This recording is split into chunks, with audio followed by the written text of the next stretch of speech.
We, the Ukrainians, keep saying that Ukraine is the top destination for investors' money. So why does the investment inflow keep looking this way? The largest foreign investor in Ukraine is Cyprus. Companies registered there invested almost $15 billion in Ukraine in 2020, but I feel like some part of the money are just the Ukrainian money finding their way back home. The Netherlands poured a bit fewer money, around $10 billion, while the UK invested almost $3 billion. Foreign investors are traditionally interested in a manufacturing sector, agriculture and IT, and it seems that now the most promising is the last one.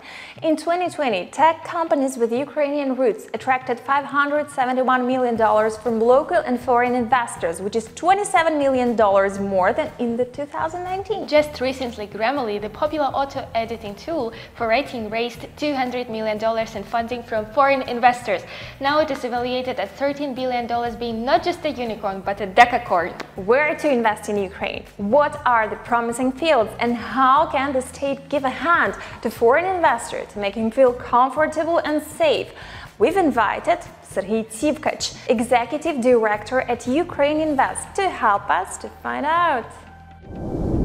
Sergiy, it's a pleasure to welcome you in our cozy studio, finally.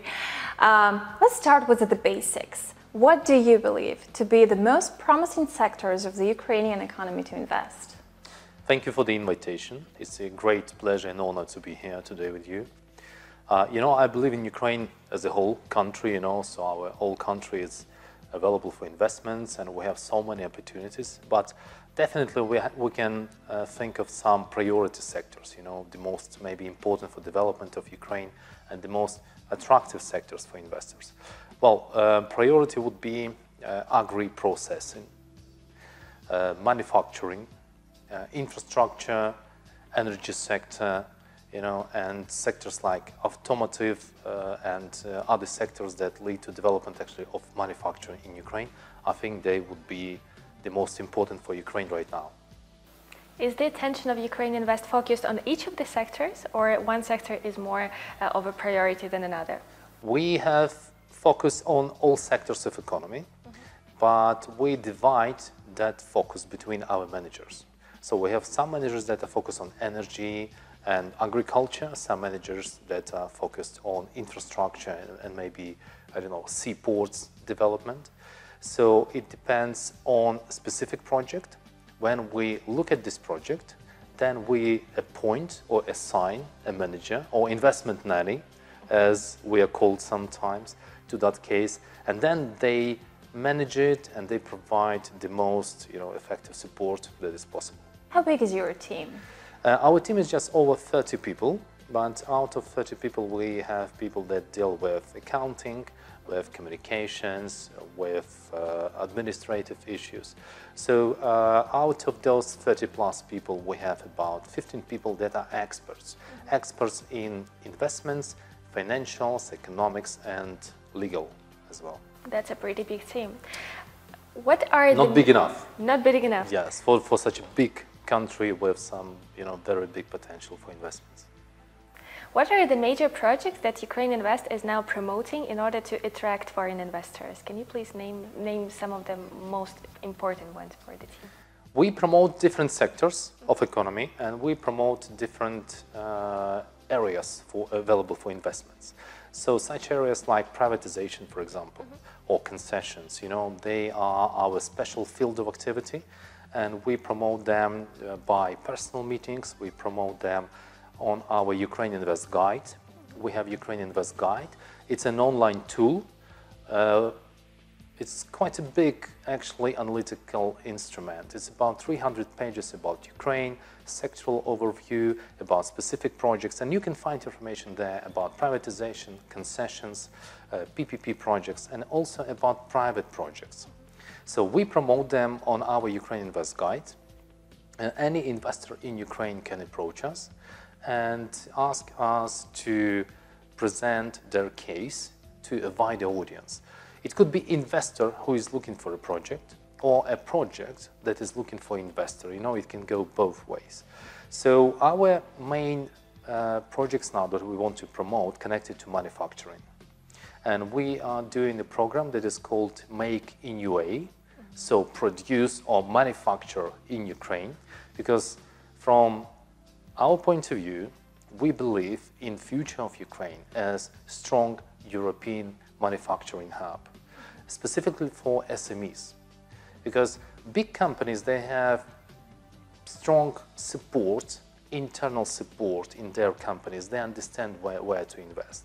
SMEs, they need guidance. SMEs, they need support.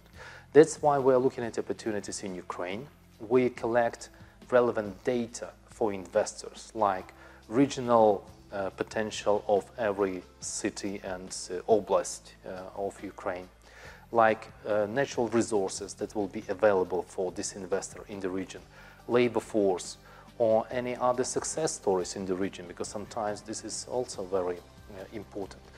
Then we promote this information abroad, and we promote in Ukraine as well, because sometimes, even when I travel throughout Ukraine, you know, I visited more than 20 regions for the last 8 months. And sometimes I'm surprised when I look at investment cases, at success cases, at business that is already developing in Ukraine. Is there any particular investment-related success story that comes to your mind? During last year or during several years? During the last year. During the last year. That's why I want to focus on Monks International. It's a Belgian company that came to our office about a year ago, and they were considering Ukraine potentially.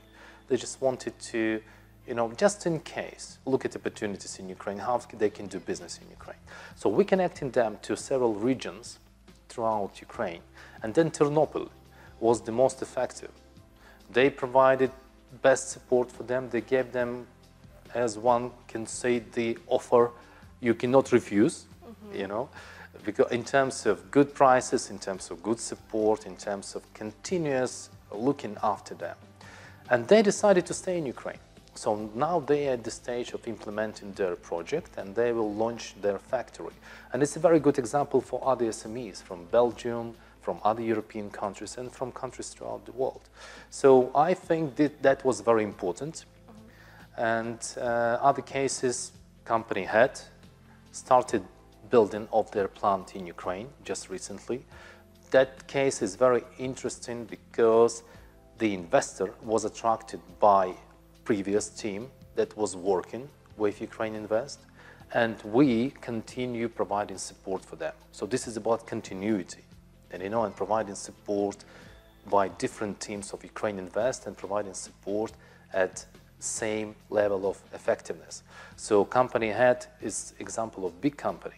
They sell their products in 85 countries throughout the world. And you can go to any mountains resort or anywhere, you know, a ski resort, and you can see their equipment used by tourists and by people that visit those attractions. So now that equipment will be produced in Ukraine, and it's a very good example. So we already found out that it's you and your colleagues from the UkraineInvest who we can call a promised investment nannies. And could you please tell us how exactly UkraineInvest helps investors to feel comfortable and safe in Ukraine? UkraineInvest is a typical investment promotion agency. So what we do, we are those managers that are available to investors free of charge on behalf of government of Ukraine when they want to enter the country and think about investments or to do investment. They can approach us and ask about any specifics of legal system functioning or financial system, or how customs operate, how tax authorities operate. We explain to them all those facts, and also we support them when they want to get introduced to authorities or to businesses. We can introduce them to central authorities, to local authorities, to authorities that issue licenses or any permissions that they will need to obtain. Also, we can introduce them to legal professionals that can support them in Ukraine. We can provide this support ourselves to some extent. We cannot draft documents for them, but we can navigate them, we can guide them in Ukraine. And what about troubleshooting? And troubleshooting, that was my next topic that I wanted to switch to. Troubleshooting is a very important part of our business because investors, when they are faced with cases of bureaucracy sometimes, or with some, I don't know, administrative issues, or in case of any enforcement agency, maybe was a bit too harsh with them from their point of view, they can approach us and we assess the case. And when we can see that there was definitely an issue on behalf of state or any authority, then we interfere and we become those mediators between investor and state authority. And we try to explain to both parties, you know, how to make it work better, how it make it work better for investment and for development of our country. And we have a very good track record here. During last years, 20 in 21, we have managed to resolve 33 systemic issues, you know, the big issues that investors were facing. And the total amount of unlocked investments during this period was more than $1 billion. That's a great number. Impressive. I suppose there is some kind of state program for attracting investments and investors. Could you please tell us and the viewers of Kyiv Not Kyiv something more about this program? Finally, Ukraine can have that competitive advantage because during all years of the independence of Ukraine, we did not have any investment incentive program that was, you know, based on legislative support. And now we have presidential initiative that is called State Support for Investment Projects with Significant Investments, or how experts and people call that law, Investment That is Law. From September 2021, that system is fully opened to investors because we have law, we have secondary legislation, we have institution that is responsible to provide investors with support according to that law. And that institution is UkraineInvest. We were designated by the government of Ukraine. And now we are working on preliminary applications. We are transforming them into formal applications and soon will be applying to Ministry of Economy with these applications. At the moment, we have preliminary 27 applications for about $2 billion. And this is a very good sign, but I'm sure that after we will submit our first formal applications, the number will increase significantly because investors, they want to see how the system operates.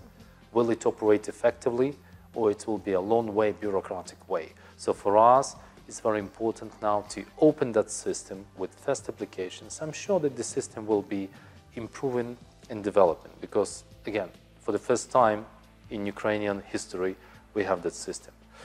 But it's a very good step forward. And I also need to mention another initiative, the law on industrial parks.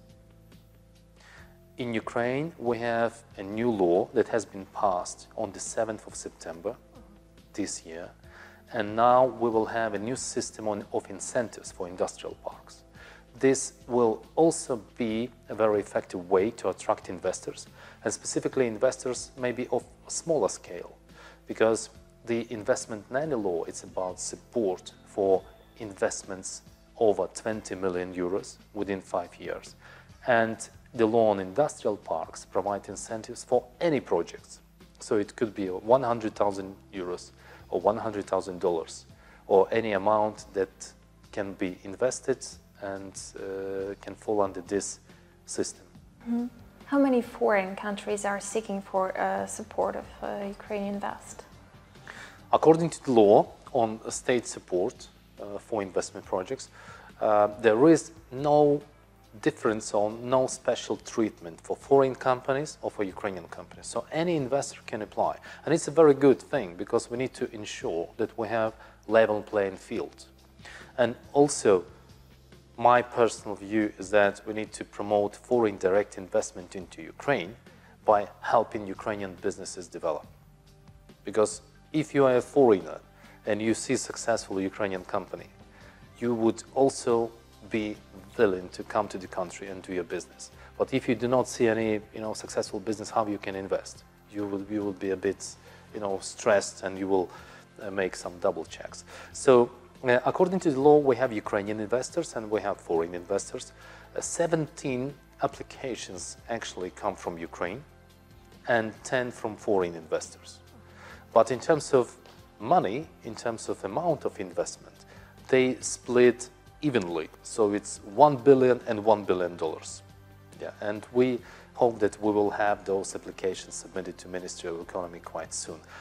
This system also changed UkraineInvest, because before we were working more as a promotion agency, because our main role is to promote Ukraine, is to bring success stories from Ukraine, latest data from Ukraine, and latest opportunities for Ukraine to international arena and present that menu to investors worldwide. But now, because we have to provide support to investors when they create applications to the Ministry of Economy and apply for state support, we are acting now as investment bank. So we're working on feasibility studies, we're working on financial models, and on all other documents that are required according to the secondary legislation of government of Ukraine. So we are developing, we are evolving, and it's a very interesting task and challenge for us. What would you like to say to potential investors that are looking Kyiv, not Kyiv right now?